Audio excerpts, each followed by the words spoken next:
কৰে তেওঁলোকে কৰিব পাৰে উচ্ছেদক লৈ এআইইউডিএফৰ বিৰোধিতা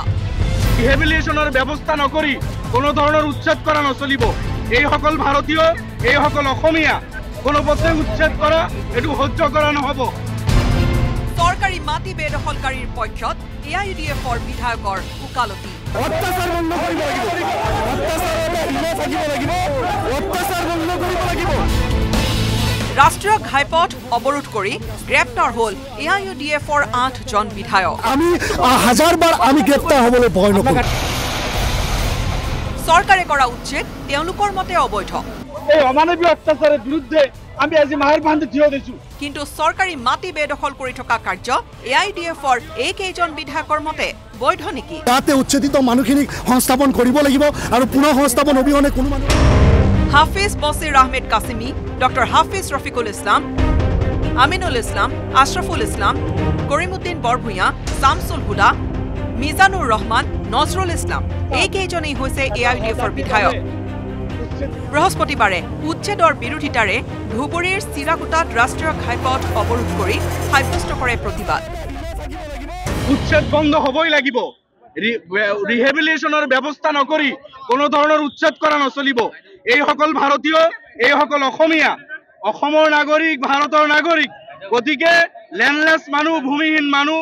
নদীৰ গৰাখহনীয়াগ্ৰস্ত মানুহ তেখেতসকলে চৰকাৰী ভূমিত আছিল চৰকাৰৰ যদি এই মাটিৰ একান্ত দৰকাৰ একেতকলৰ ব্যৱস্থাপনা আগত কৰিব লাগিব কোনোপধ্যে উচ্ছেদ কৰা এটো সহ্য কৰা নহব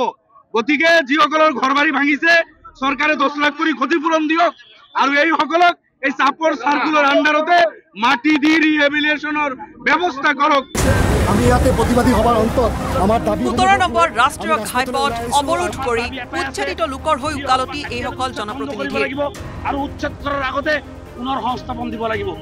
আৰক্ষীয়ে আটক কৰে আটাইকেইজন এআইইউডিএফৰ বিধায়কক তেওঁলোকৰ দাবী চৰকাৰে উচ্ছেদ বন্ধ কৰিব লাগে আৰু উচ্ছেদিতক সংস্থাপন দিব লাগিব এটা কল্যাণকামী ৰাজ্য হিচাপে প্ৰতিজন মানুহক সংস্থাপন দিব লাগে সংস্থাপন নিদিয়াকে তেখেতসকলে উচ্ছেদ কৰিছে মেডিপাট্টাৰ মাটিবিলাকক কোনো ভ্যালুয়েশন ফিক্স কৰা নাই যদি কোনো ধৰণৰ ভ্যালুয়েশন ফিক্স নকৰাকে কৰিছে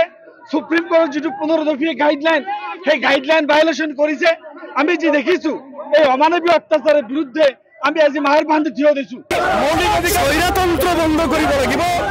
চৰকাৰী মাটি বেদখল কৰা লোকৰ বিৰুদ্ধে চৰকাৰে চলা আহিছে ধাৰাবাহিক উচ্ছেদ অভিযান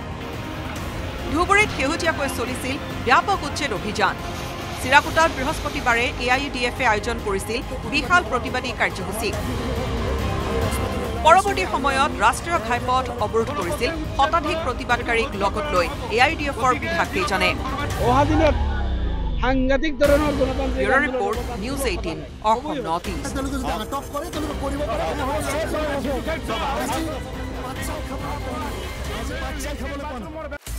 আপুনি বিচৰা বাতৰি পাব কেৱল নিউজ 18 এপত